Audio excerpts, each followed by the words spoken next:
Today I want to show you guys how I have been building a few different types of raised beds for free.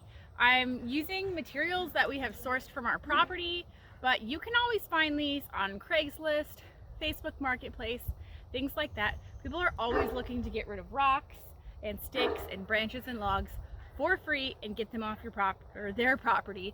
So you're just gonna have to put in a little bit of sweat equity and time, but it's really worth the final results in the end. And of course it's free, which who can say no to free?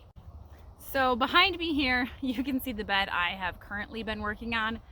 It's not finished because it's a lot of work doing a bed this size and digging up these big rocks and small boulders from our property. If you're interested in seeing that, I do have a video of how we dig up rocks from the back of our property to bring up here. But so what I do is I kind of get an idea of the layout that I would like for my bed, and then I come in and I put down compost and topsoil, and then it will be finished off with mulch until it's planted to try and keep the weeds from growing.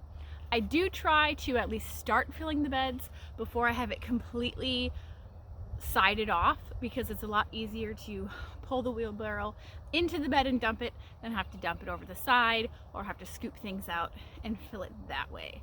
Like I said, I haven't quite finished this one yet. I've just gotten the whole thing composted in, and then I started bringing in topsoil, but I need probably 8 or 9 more loads, and it's gonna rain tonight. So I just want to get this blocked off because this section of the garden is really sloped, and if I don't finish this, it's gonna rain and just make a mess. And that's part of the reason I'm building raised beds, is because the slope in my garden absolutely ruins everything. So I have to finish from there to right over there. It's maybe 10 feet. Luckily, we've got a big pile of rocks just outside the back garden gate. That's where we dump them when we bring them up with the Can-Am, because then I can just shuffle them in at will and place them wherever I need to. And when I'm not using them, they're fine to sit right there and they're not in the way. So I'm gonna go ahead and bring in the last ones that I need for this space.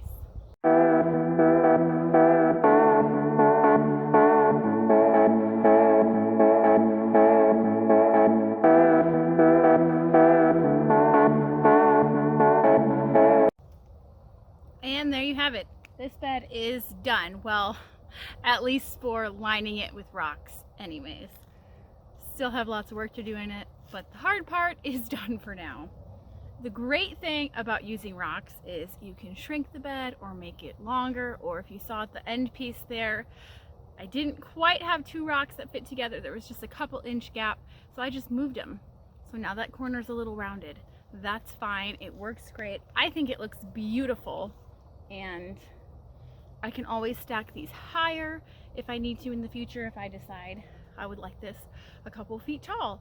Of course, that's a lot more muscle and work involved to do that, but it is entirely possible to go as high as you would like with these. You just need to be really careful if you're going tall, especially with big heavy rocks, that you are really making sure they are stacked together tightly and they are not going to tip over and squish anyone. Now, if you don't have access to big rocks, or you don't want to deal with moving them around, you can do the same thing with smaller rocks. And I've actually done that along the edges of the garden. So I will show you what that looks like. That's a lot more stacking. There's 2 or 3 or 4 rocks stacked high to get the look that I'm going for and to get the depth that I need in those beds. But it works. So you don't have to worry about it. If you don't have giant rocks, you don't have to have them. You're just gonna need a lot more little rocks to do the same thing. So this bed right here is a perfect example of smaller rocks.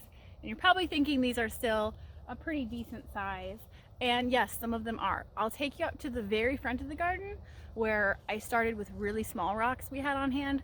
So you can see that it really does work with any size rock. They're just gonna need to be kind of flat-ish, because I don't see how you're gonna stack, you know, like a round river rock that's been smoothed out. You would have to be much more creative than I am. But it works with smaller rocks. Let's go take a look at the front. So here we are at the very front of the garden. This is where I first started using rocks to separate the beds and just put some delineation between the beds. I'm very visual and I need things lined out where I can see them, or my brain will just get too cluttered. If it's lined out and separated, I feel like I can just work one space at a time instead of looking at the garden as a whole and just being overwhelmed with it. It's much easier for me to break up this way. But when I started, I just used rocks that we had right up around in the yard. So these are a lot smaller and they work great. Like I said, some are stacked 3, 4, even 5 high. I may eventually switch them out with bigger rocks, but I don't mind how it looks with the smaller rocks, and it's holding up just fine. And some of these smaller rocks work great for just a bed delineation as well, instead of doing a raised bed, just to define your borders, which I'll show you that over here in my asparagus patch. Okay, here is my sad little asparagus patch. Not a lot seems to be coming up. I had a lot of plants in here. I was hoping for more at this point, but you know, stuff happens. But here you can see I just have one layer of rock all the way around, and it's just to define the space for me. I know this is my asparagus bed, and I'm slowly transitioning into this because originally I used just the rocks at the front to do my perimeters, and then like on the fence line, and then I mostly used sticks and branches because that is what we had an overwhelming abundance of here. So I will show you that, and that's actually the other type of free raised bed that I wanted to show you anyways. So this is my rhubarb bed. I also grow a few different types of kale in here along with the rhubarb. Now, it's not showing up very well on camera, but these logs are actually about 6 to 8 inches tall. So they've been buried in a little bit as I've added the mulch in the walkway to keep the weeds down. But this allowed me to raise the soil level inside the bed, which is just really, really helpful because my garden is sloped and it's very sandy. So every time it rains, all the material just washes away. So I really need raised beds. Even if they're just raised a couple inches, it makes a big difference for me. And honestly, even if you get logs that are mostly rotted like this, they work, and they're gonna break down and just add into that organic matter that you really want in your soil anyways. And you can always find someone looking to get rid of free half-rotted wood, and it adds some interesting features to your garden space, and again, it's free. So here is my strawberry beds, and this is where you can see just using smaller logs to line out the borders of your bed. These aren't really raised, but it does protect a little bit from wash away, and again, it lines out the bed like I need it to do. Another thing you can find, which I guess I should mention, if you don't want stone or logs and branches, you can usually find different mismatch types of pavers online for free. People want to get rid of those. They move into houses, don't like how they look, don't want to deal with taking them out, list them for sale, go grab them. Even if they don't all match, you can make it work, and you know, it's just fun. It's your garden space. Make it fun. It doesn't have to be perfect. It doesn't have to be matchy-matchy.